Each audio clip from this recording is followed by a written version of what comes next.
बहारें हमको ढूंढेंगी। इस कार्यक्रम में आज बहारों ने जिन्हें तलाशा, जिन्हें ढूंढा, उन्हें हमने अभिनेता के रूप में पसंद किया, पटकथा लेखक के रूप में उनकी लेखनी को सराहा, संपादक, निर्माता और निर्देशक के रूप में उनकी फिल्मों का दिल से आनंद लिया। बात करेंगे गुरदासपुर पंजाब में जन्मे विजय आनंद की। जी, फिल्मकार चेतन आनंद और सदाबहार कलाकार देवानंद के भाई। और आज इस कार्यक्रम में मैं आपके साथ प्रीति और विविध भारती गोल्डन आवर्स के स्टूडियो में हमारे साथ हैं फिल्म समीक्षक और फिल्म पत्रकार दीपक दुआ जी। दीपक जी, आपका बहुत बहुत स्वागत करना चाहेंगे गोल्डन आवर्स के स्टूडियो में। धन्यवाद प्रीति जी। दीपक जी, अब किस तरफ रुख करें? अब हम उस फिल्म का जिक्र करना चाहेंगे जिस फिल्म को हिंदी सिनेमा की अमर और क्लासिक फिल्मों में से एक माना जाता है, गाइड। जी, आर.के. नारायणन की अमर कृति गाइड। हाँ जी। और आपको ये जानकर थोड़ी सी हैरानी हो सकती है कि विजय आनंद गाइड को अपनी बेस्ट फिल्म नहीं मानते थे। अच्छा। वो ये कहते थे कि गाइड को जो सफलता मिली, गाइड को जो तारीफें मिली, वो इतनी ज्यादा हो गई कि गाइड ने मेरे बाकी कामों को ढक लिया। ऐसा होता है अक्सर, जब भी देखिए हम गाइड का जिक्र करेंगे हमें विजय आनंद याद आएंगे, विजय आनंद का जिक्र होगा तो गाइड याद आएगी। लेकिन उनका बाकी का सिनेमा भी बहुत अच्छा था। और गाइड के बारे में तो खैर इतनी सारी बातें हैं कि हमारे पास समय की शायद तंगी पड़ सकती है कि किस तरह से विजय आनंद पहले ये फिल्म करना ही नहीं चाहते थे जी। उन्होंने जब इसकी स्क्रिप्ट पढ़ी तो उन्होंने कहा ये तो बहुत बोल्ड है भारतीय समाज के लिहाज से, तो वो इस फिल्म से हट गए। फिर चेतन आनंद साहब को कहा गया, तो चेतन आनंद साहब को ठीक उसी समय अपनी फिल्म हकीकत बनाने की परमिशन मिली थी रक्षा मंत्रालय और भारत सरकार से। तो उन्हें निकलना था लद्दाख, और वो परमिशन चूंकि बड़े लिमिटेड समय के लिए होती है तो वो भी इससे पीछे हटे। राज खोसला साहब को लाया गया। अब फिल्म की जो नायिका थी वहीदा रहमान, तो वहीदा रहमान और राज खोसला साहब के बीच कुछ अनबन थी। तो वहीदा रहमान ने मना कर दिया कि भाई अगर ये करेंगे फिल्म तो मैं नहीं करूंगी। अच्छा। तो वापस चला गया चेतन आनंद साहब के पास कि भाई फिल्म तो ऐसे ही बनानी है, अब आप आइए। तो उन्होंने कहा भाई एक शर्त है, मैं इसको रीराइट करूंगा। अच्छा। कोई दखल नहीं दिया जाएगा मेरे काम में। और उन्होंने वो उसकी स्क्रिप्ट उठाई और वो चले गए खंडाला। 18 दिन के बाद जो लौटे हैं तो वो ये स्क्रिप्ट थी जिसको आज हम पर्दे पर देखते हैं। जी, मतलब ये बात आज पता चली जी। अंदर की बात। देखिए, एक जो निर्देशक होता है, फिल्मकार जिसको हम कहते हैं, कि फिल्म की हर एक विधा पर उनका नियंत्रण होना, चाहे वो लिखने की बात हो, चाहे कैमरा एंगल्स की बात हो, अभिनेता के रूप में बात हो, चाहे निर्देशक के रूप में बात हो। अगर आप उपन्यास को पढ़ते हैं और फिर आप फिल्म को देखते हैं तो आपको लगेगा कि उपन्यास बिल्कुल एक अलग लेवल पर क्लासिक है, फिल्म एक अलग लेवल पर क्लासिक है। वो दोनों में कहीं आपस में मिलान नहीं हो रहा है। ठीक है कि वो मूल थीम वहां से ली गई, लेकिन जिस तरह से ये फिल्म आकर अंत में वो संदेश देती है और जो देवानंद का कैरेक्टर जिस तरह से बदलता है वो उपन्यास में नहीं है वैसा। उपन्यास में तो राजू गाइड वहां से चला जाता है। यहाँ पर राजू गाइड की जो मृत्यु है, जो दुखांत है, और अक्सर हमने देखा है कि जो दुखांत फिल्में हैं वो ज्यादा पसंद की गई हैं, हमारे यहाँ क्लासिक हुई हैं। तो उस तरह से ये फिल्म जिस ऊंचाइयों पर जाती है तो ये विजय आनंद साहब के ही वो क्योंकि मसाला फिल्मों से हटकर हो जाता है, तो दर्शकों को अपने से हटने नहीं देता। वो कहीं ना कहीं उसको जब थिएटर से बाहर निकलते हैं तो वो अंत अपने साथ में दिल में लेकर निकलते हैं। मुझे ऐसा लगता है कि वो बहुत सारे ऐसे भी दर्शक होते हैं जो आंखों में आंसू लेकर जाते हैं। बिल्कुल, तो कहते हैं कि वाकई में फिल्म जो देखी वो दिल में बस गई। और क्योंकि फिल्म तो जो है वो फिल्म निर्देशक का मीडियम है, लिखना राइटर का मीडियम है, लेकिन उसको उतारना तो निर्देशक का काम है। और उसके बाद देखिए फिल्म जो संपादित की जाती है, हम अक्सर संपादक की भूमिकाओं को हम लोग अनदेखा कर देते हैं कि फिल्म को कसता है एक संपादक, और बतौर संपादक ये विजय आनंद की पहली फिल्म थी। और देखिए यहाँ कितनी मुश्किल रहती है एक आदमी को कि वो अपने लिखे को फिल्माता है, फिर अपने ही फिल्माए को काटता है। और एक ऐसी फिल्म जिसका कोई संवाद, कोई दृश्य ना हमें कम लगता है ना ज्यादा लगता है, सटीक लगता है, तो काटता है तभी तो वो मूर्ति सी बनकर आती है, खूबसूरत एक पेंटिंग की तरह, एक जो दर्शकों के दिलों में घर कर जाती है। एक गाना गाइड का गाना सुन लेते हैं और फिर हम इसके संगीत पर बात कर लेंगे। इसमें एक गीत है, मुंह से छल किए जाए हाय रे हाय देखो सैया बेईमान। इससे जुड़ा हुआ एक छोटी सी दिलचस्प जानकारी मैं आपको देता हूं कि इसमें पंडित शिव कुमार शर्मा ने तबला बजाया है। क्या बात, जबकि वो हम उन्हें आज तबला वादक के तौर पर नहीं जानते हैं, हम उन्हें संतूर वादक के तौर पर जानते हैं। और ये यहाँ तबला वादक के तौर पर उन्होंने शुरुआत की थी। और ये जानकारी देखिए आमतौर पर नहीं मिलती है कि किस तरह से बाद में आर.डी. बर्मन साहब ने उन्हें कहा कि आप इसमें तबला बजाएं, और बाद में तबले से हटकर वो संतूर की तरफ चले। संतूर शिवहरी के रूप में बाद में उन्होंने बहुत सारी फिल्मों में संगीत तो दिया। ये गीत जो है मुंह से छल किए जाए, ये सुनवाया जाए। मुंह से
दीपक दुआ हमारे साथ है। तो दीपक जी, अभी आपने कहा था कि जब गाइड की बात होगी तो इतनी सारी बातें हैं कि हम रुक नहीं सकते हैं। हाँ। तो हम अपनी गाड़ी आगे बढ़ाते हैं राजू गाइड के साथ। क्योंकि देखिए, एक क्लासिक उपन्यास पर क्लासिक फिल्म जब बनती है तो बातें बहुत सारी हो जाती हैं। और आप ये देखिए ना कि किस तरह से ये उपन्यास लिखा गया।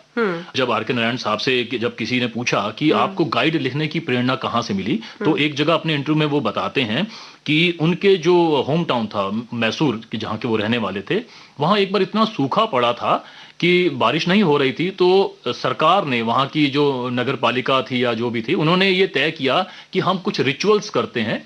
और बकायदा एक ब्राह्मणों के दल को बुलाया गया और कावेरी नदी के जो किनारे जो सूख चुके थे वहां पर बैठकर उन्होंने उपवास, पूजा, उपासना वगैरह की और 12 दिन बाद बारिश हुई जी। तो यहां से उन्होंने कहा कि ये वाला प्लॉट आ गया, प्लॉट आया और उन्होंने ये उपन्यास लिखा कि उसको एक राजू गाइड बना दिया और उस राजू गाइड के साथ रोजी की कहानी जोड़ी।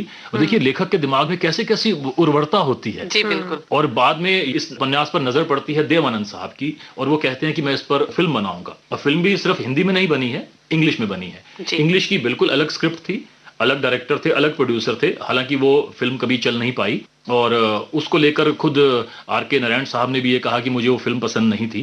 लेकिन हिंदी फिल्म के बारे में आप देखिए ना कि वो हमारे यहाँ से ऑस्कर के लिए भी भेजी जाती है। जी, और आर के नारायण ने कहा भी था कि मेरी किताब से ज्यादा खूबसूरत फिल्म बनकर आई है। आपको एक और बड़ी दिलचस्प बात बताना चाहूंगा कि जब ये फिल्म आई, इस फिल्म का प्रीमियर शो हुआ, लगभग पूरी फिल्म इंडस्ट्री के तमाम बड़े नाम वहां मौजूद थे। उन्होंने फिल्म देखी, फिल्म देखकर बाहर निकले, गेट पर विजयानंद साहब खड़े हैं, किसी ने भी उनको हाथ मिलाकर शुभकामनाएं नहीं दी, बधाई नहीं दी कि बहुत अच्छी फिल्म बनी है। क्योंकि उन सबके मन में यह था कि यार ये क्या बना दिया इन्होंने, ये तो पिटेगी। वो उस समय मसाला फिल्मों का दौर, एक गिना चुना फार्मूला, जिसमें सब कुछ देखा, ये कैसा सिनेमा सामने आ गया। और हर किसी के मन में कि तो भाई बहुत बोल्ड है, कुछ अलग किस्म की बात है, ये कहाँ चल पाएगी। और शुरू में गाइड चली भी नहीं, लेकिन धीरे धीरे जब इसने पकड़ बनानी शुरू की तो लोगों ने इसे एक बार नहीं देखा है। जी, कोई दर्शक ऐसा नहीं होगा जिसने इसे एक बार देखा होगा। ये ऐसी फिल्म है जिसे बार बार देखा गया और बार बार इससे कुछ ना कुछ हासिल किया गया। जी, हर बार आप देखते हैं तो फ्रेम में कुछ नई चीज उभर कर सामने। बहुत सही कह रही हूँ, क्योंकि उसको जब भी देखा तो अलग अलग रूप में दिखी हमें। बिल्कुल। आप अगर डूब कर देखें, मैं अक्सर इस फिल्म को देखते हुए क्लाइमेक्स जब आता है तो मेरी आंखों से झरझर आंसू बहते हैं, इक्का दुक्का नहीं। क्या बात है। तो ये जब आपके दिल को कोई चीज छू जाती है तब आप समझिए कि ये कला का वास्तविक रूप है। हाँ, कि जब सिनेमा आपके अंदर आ जाता है, आप सिनेमा को लेकर अपने साथ निकलते हैं, यही सिनेमा के सार्थक होने का ही एक पक्ष है। बहुत देर तक फिर वो बातें दिमाग में भी रहती हैं। हम सोचते रहते हैं, अच्छा ऐसा हुआ, अच्छा वैसा हुआ। जो हम बात करते हैं कि विजयानंद साहब गीतों को फिल्माने के बहुत बड़े महारथी थे, और इस फिल्म के आप गीत देखिए किस तरह से उन्होंने इसके गीत फिल्माए हैं। वो जो है ना, आज फिर जीने की तमन्ना है, जब वो शुरू होता है और वो मटका आकर फूटता है और वहां से वो गीत, मतलब ये ऐसे आसमान में चढ़ जाता है। और यहाँ एक छोटी सी जानकारी है कि जब आप आगे देखते हैं, वहीदा जो है, चित्तौड़गढ़ वो किला है जहाँ पर ये गीत फिल्माया गया, और वहां वो शीशे में एक झलक आती है, एक इमेज आती है, उनका अक्स आता है। वो कहाँ से है? वो जो खिलजी और रानी पद्मिनी की कहानी है, वो वहां से लिया गया। अच्छा, जी जी जी। और ये गाना कितना जबरदस्त हिट होता है। बिल्कुल। और ये गीत जाता है उस साल जो फिल्म फेयर अवार्ड हुए वहां पहुंचता है, और एस.डी. बर्मन साहब को नॉमिनेट किया गया, लता मंगेशकर को इसलिए नॉमिनेट किया गया। और आप जानकर हैरान होंगे कि उस साल ना तो एस.डी. बर्मन को अवार्ड मिला, ना लता मंगेशकर को मिला। पर दीपक जी, कुछ गीत ऐसे होते हैं, चाहे उन्हें किसी संस्था या समारोह में अवार्ड मिले ना मिले, लेकिन जनता उन्हें जब जब सुनती है उनके दिलों से अवार्ड ही मिलते हैं। क्योंकि ये गीत आकाशवाणी के उद्घोषकों का बहुत प्रिय गीत है, और महिलाएं भी इसको बड़े प्यार से बजाती हैं। जो महिला उद्घोषक है, आज फिर जीने की तमन्ना है, एक वुमेन्स लिब और स्त्री स्वतंत्रता। मुझे लगता है हमारे जो श्रोता हैं वो बस इंतजार कर रहे होंगे कि ये गीत बस बजने ही वाला है। जी, मतलब दीपक जी ने अब यहाँ म्यूजिकल ब्रेक दे दिया है, तो आज फिर जीने की तमन्ना। इस गीत में क्या था प्रीति, जब वो जो फूस होती है उसको फैलाती हैं या मटका फोड़ती है, वो एक नए जीवन की ओर इशारा होता है कि मैं एक नई जिंदगी जीने जा रही हूं। वो असल में अपने अंदर की जो उनकी सीमाएं थी, सरहदें थी, उसको लांघ कर जिस तरह से नायिका चल दी है नए नायक के साथ, और उसके बाद देखिए उसका सफर आगे बढ़ता है फिल्म में। तो देखिए यहाँ पे एक, जिसे कहते हैं ना कि एक सिंबोलिज्म, एक प्रतीक के रूप में भी इस्तेमाल किया गया, जो हम छायांकन की बात कर रहे थे। तो आइए सुनते हैं। चुलबुलेपन को भी हम महसूस कर सकते हैं, कितने निश्चल भाव से उन्होंने वो गीत गाया। मैंने फिल्मांकन जो उसका किया गया, पर्दे पर जिस तरह से नायिका जो है वो उछल कूद कर रही है, नाच रही है, तो वो उनके अंदर की जो उमंग है उसको दर्शाता है। जी, तो ये गीत यहाँ सुन लेते हैं।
कार्यक्रम बहारें हमको ढूंढेंगी और गाइड पर हमने बिल्कुल विस्तार से चर्चा की। अभी भी ऐसा लग रहा है कि कुछ रह गया है, लेकिन फिर बातें यूं ही होती रहेंगी। लेकिन मैं सोच रही थी कि थोड़ा सा आगे बढ़ते हैं, तीसरी मंजिल की तरफ चलते हैं। और इसमें वहीदा रहमान थी, और वहीदा रहमान की जो बहुत अच्छी दोस्त थी वो थी आशा पारेख। आशा पारेख के बारे में और विजय आनंद के बारे में बात करते हैं। और फिल्म थी दीपक जी तीसरी मंजिल।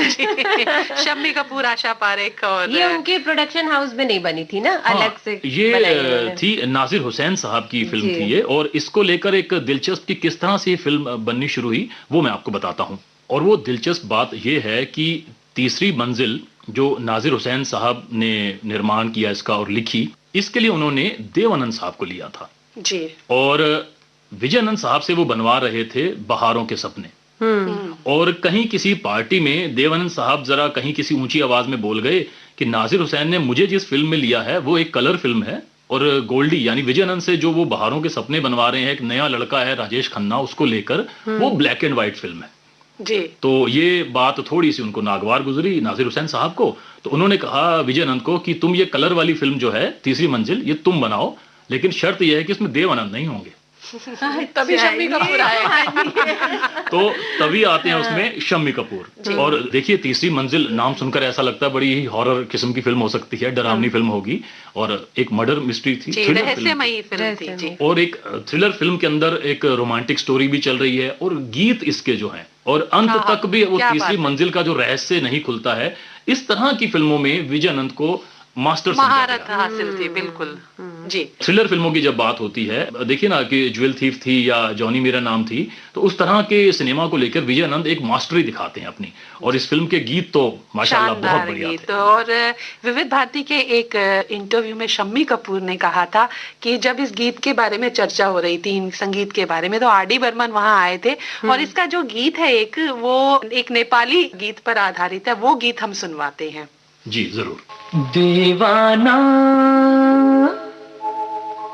मुझसे नहीं इस अंबर के नीचे, दीवाना मुझसे नहीं इस अंबर के नीचे, आगे है कातिल मेरा और मैं पीछे पीछे, दीवाना मुझसे नहीं इस अंबर के नीचे, आगे है कातिल मेरा और मैं पीछे पीछे।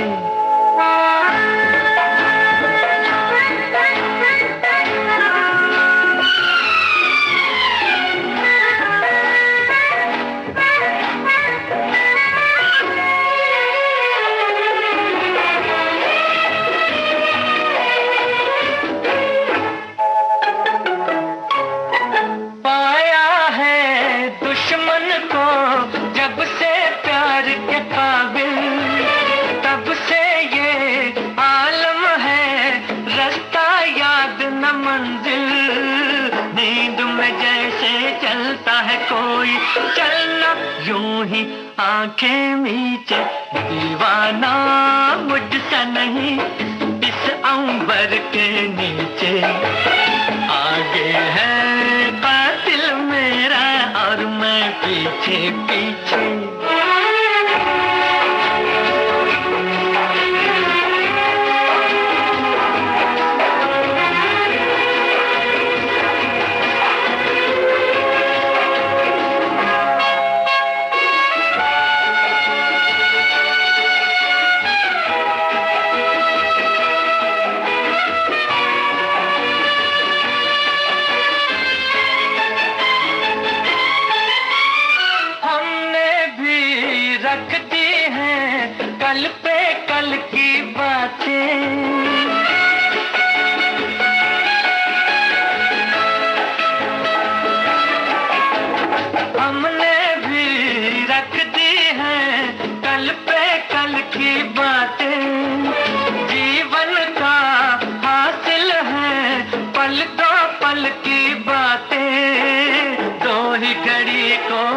रहेगा करना क्या है तन्हा जी के, दीवाना मुझसे नहीं इस अंबर के नीचे, आगे है कातिल मेरा और मैं पीछे पीछे। वाकई में मजा आ गया, बिल्कुल अलग हटके, क्योंकि ज्यादातर हम जब तीसरी मंजिल की बात करते हैं रश्मि, तो हम ओ मेरे सोनारे सोनारे सोनारे एकदम उछल कूद शमी जी का, और ये एक बिल्कुल अलग सा गीत, और वाकई में मजा आ गया। मैं सोच रही थी अब किस तरफ रुख करें, अगर हम ज्वेल थीफ की तरफ जाएं दीपक जी, तो कैसा रहेगा? वो भी बिल्कुल इसी तरह की फिल्म, सस्पेंस बना हुआ है, और मुझे तो इसमें वैजंती माला का डांस क्या बात है। बेहतरीन फिल्म और बहुत अच्छे ढंग से लिखी हुई फिल्म, जहां आप जो देख रहे हैं, जिस तरह से आपको लगता है कि कहानी इस दिशा में चल रही है कि कौन निकलेगा अंत में ज्वेल थीफ, और आप जब अंत तक पहुंचते हैं तो चौंक जाते हैं। बिल्कुल। और आपको ये बात देखिए जानकर हैरानी होती है कि पहली बार जब हम फिल्म देख लेते हैं तो हमें राज खुल जाता है कि कौन है, लेकिन उसके बावजूद इस फिल्म को लोगों ने कई बार थिएटरों में जाकर देखा है। सिर्फ इसके फिल्मांकन के लिए, इसकी कहानी की कसावट के लिए, इसकी जो कहानी का बहाव है उसके लिए। जी हाँ, और इस फिल्म की जो प्रेरणा है, अगर आप देखें तो अल्फ्रेड हिचकॉक की जो लिखी हुई चीजें थी उनसे भी बहुत ज्यादा इनसे इंस्पायर हुआ गया, और तब जाके इसकी स्क्रिप्ट बनती है। और किस तरह से गोल्डी साहब ने इसको पेश किया है कि हमें लगता है कि वो जो ज्वेल थीफ हैं वो दो हैं, देवानंद साहब का जो रोल है, और जो आदमी जो हमें सबसे शरीफ लग रहा होता है वो जाकर अंत में ज्वेल थीफ निकलता है, अशोक कुमार। क्योंकि अशोक कुमार की छवि ऐसे रहती है जो परफेक्ट जेंटलमैन, एक भद्र पुरुष की छवि है, और वो निकलते हैं वास्तव में विलेन उस कहानी के। इससे जुड़ी हुई एक दिलचस्प बात मैं आपको बताता हूँ कि जब गोल्डी चाहते थे कि अशोक कुमार साहब ये रोल करें, तो उन्होंने देव साहब से कहा कि आप मेरी उनसे मीटिंग करवा दीजिए, राजी तो मैं उनको कर लूंगा। और उस समय अशोक कुमार साहब, दादा मुनि, अपने हार्ट की सर्जरी करवाकर लौटे थे। अच्छा। और एक स्टूडियो में शूट कर रहे थे जहां देव साहब ने दादा मुनि को मिलवाया कि ये मेरा भाई गोल्डी आपके साथ एक फिल्म बनाना चाहता है। तो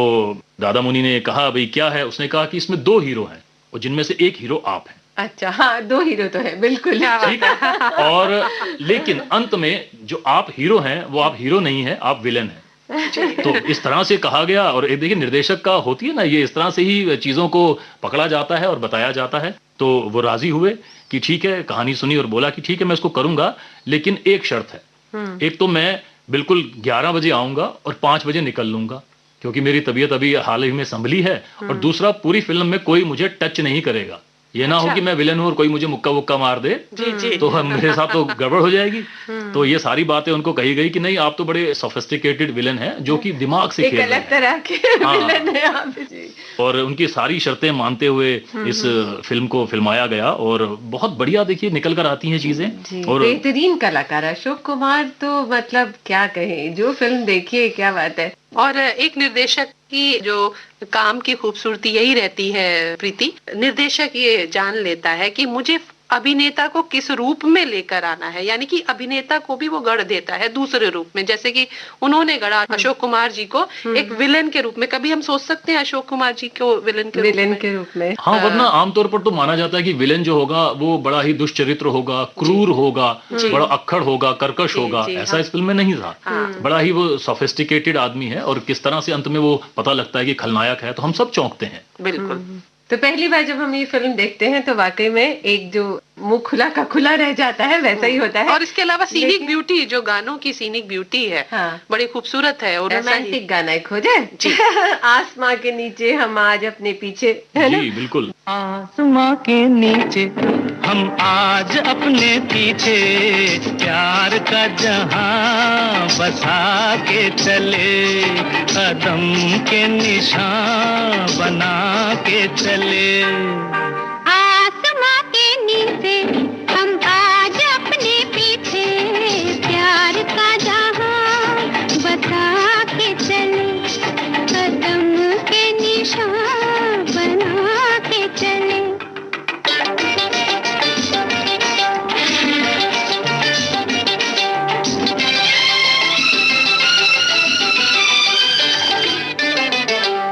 चले तो फूल जैसे आंचल के रंग से, सज गई राहें, सज गई राहें।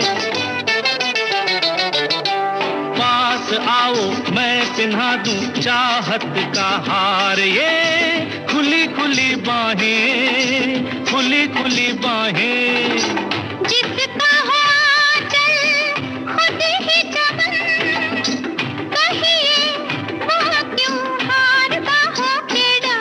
अरे आसमां के नीचे हम आज अपने पीछे, प्यार का जहां बसा के चले, कदम के निशान बना के चले।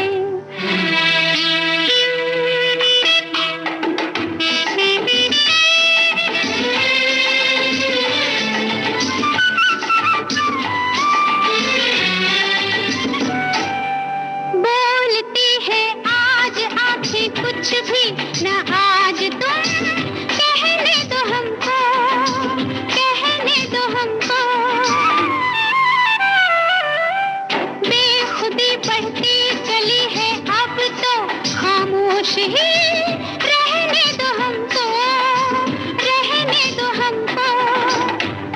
पुकारे एक बार मेरे लिए, कह दो खन के लाल होठों के प्याले।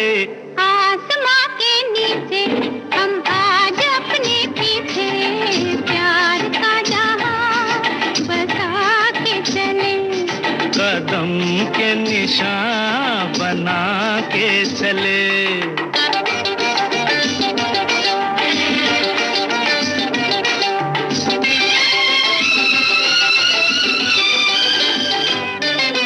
साथ मेरे चल के देखो आई है धूम से अब की बहारें, अब की बहारें। हर गली हर मोड़ पे वो दोनों के नाम से हमको पुकारें, तुमको पुकारें।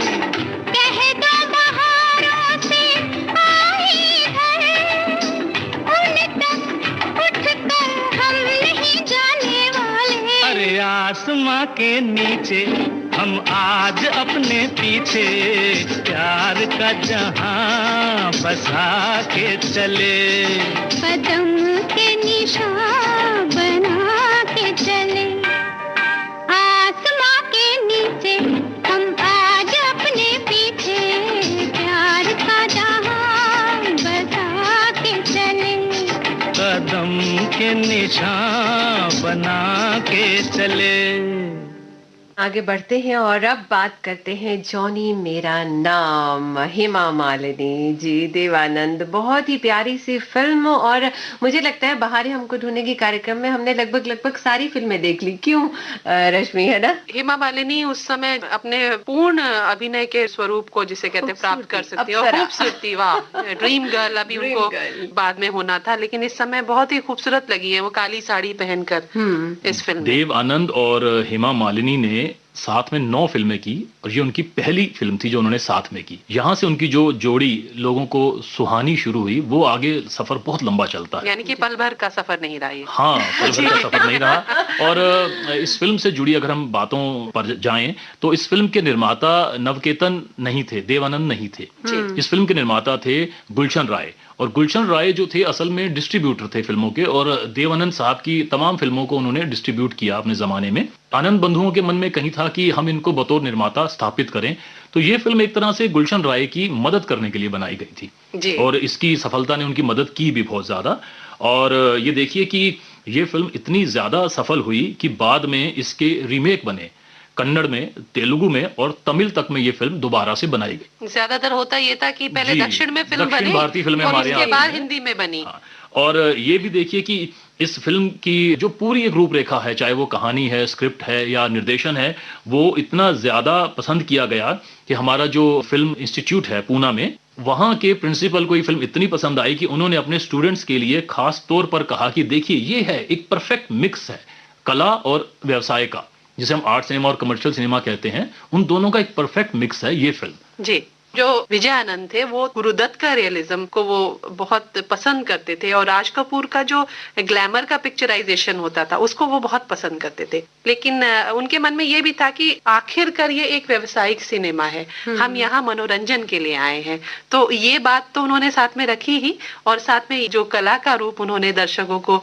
अपनी फिल्मों में दिखाया, वो वाकई सभी ने बहुत पसंद किया। देखिए, जो हिंदी का मुख्यधारा सिनेमा जिसे हम कहते हैं, व्यावसायिक सिनेमा या मसाला सिनेमा, उसमें जितने भी महान फिल्मकार हुए वो इसीलिए महान माने गए कि उन्होंने मनोरंजन तो भरपूर दिया, लेकिन साथ ही साथ वो कोई ना कोई बात भी पूरे अर्थों के साथ कह गए। मैसेज, कोई ना कोई वो संदेश फिल्में था। 50 साल बाद, 60 साल बाद भी हम याद करते हैं, हम उन्हें जब याद करते हैं, उनके बारे में बात करते हैं, तो हमें गुदगुदी होती है। हम उन फिल्मों को देखना चाहते हैं, उनके गीत सुनना चाहते हैं। तो आपका इशारा ये है कि गीत सुनाएं, गीत सुनवाया जाए। और अभी देखिए कि इसके गीतों का फिल्मांकन देखिए ना कितना दिलचस्प है। या जैसे वो एक गीत है इसमें, ओ मेरे राजा, तो वो गीत फिल्माया जा रहा है नालंदा के खंडहरों में जी। और या फिर वो गीत जो इसका सबसे बेहतरीन गीत माना जाता है, पल भर के लिए, वो फिल्माया गया काठमांडू के पास गोदावरी गार्डन में। तो मैं सोच रही थी काठमांडू चलते हैं। चलो हाँ।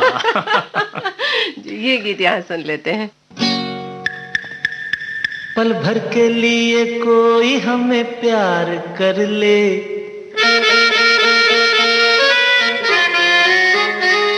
झूठा ही सही, पल भर के लिए कोई हमें प्यार कर ले, झूठा ही सही। 2 दिन के लिए कोई इकरार कर ले, 2 दिन के लिए कोई इकरार कर ले, झूठा ही सही। पल भर के लिए कोई हमें प्यार कर ले, झूठा ही सही।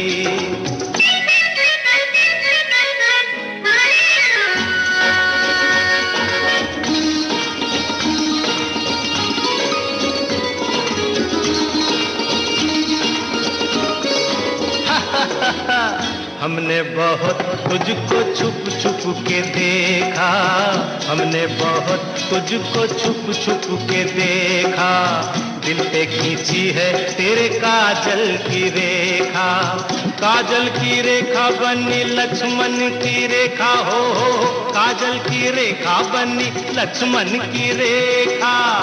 राम में क्यों तूने रावण को देखा, राम में क्यों तूने रावण को देखा। खड़े खिड़की पे, खड़े खिड़की पे जोगी स्वीकार कर ले, झूठा ही सही। पल भर के लिए कोई हमें प्यार कर ले, झूठा ही सही।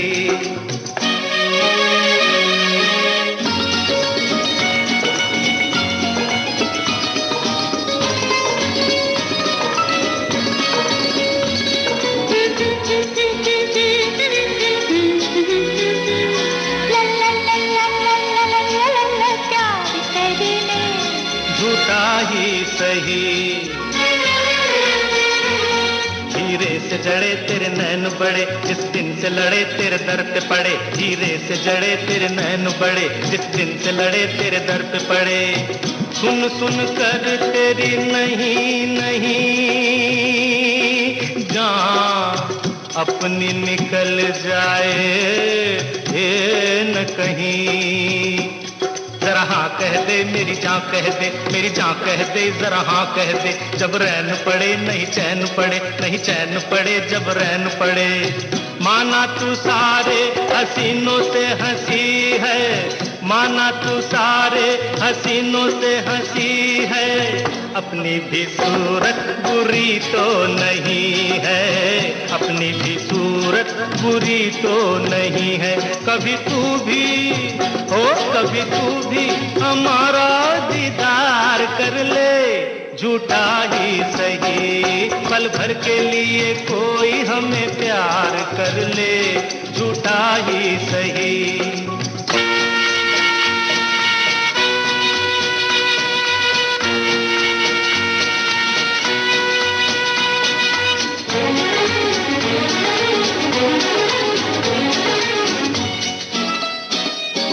La la la la la la la la la la।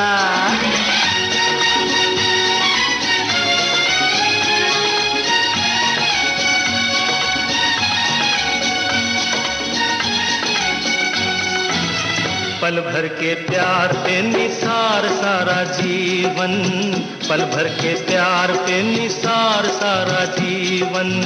हम वो नहीं जो छोड़ दे तेरा दामन, अपने होठों की हंसी हम तुझको देंगे, अपने होठों की हंसी हम तुझको देंगे। आंसू तेरे अपनी आंखों में लेंगे, आंसू तेरे अपनी आंखों में लेंगे। तू हमारी वफा का एतबार कर ले, तू हमारी वफा का एतबार कर ले, झूठा ही सही। पल भर के लिए कोई हमें प्यार कर ले, पल भर के लिए कोई हमें प्यार कर ले।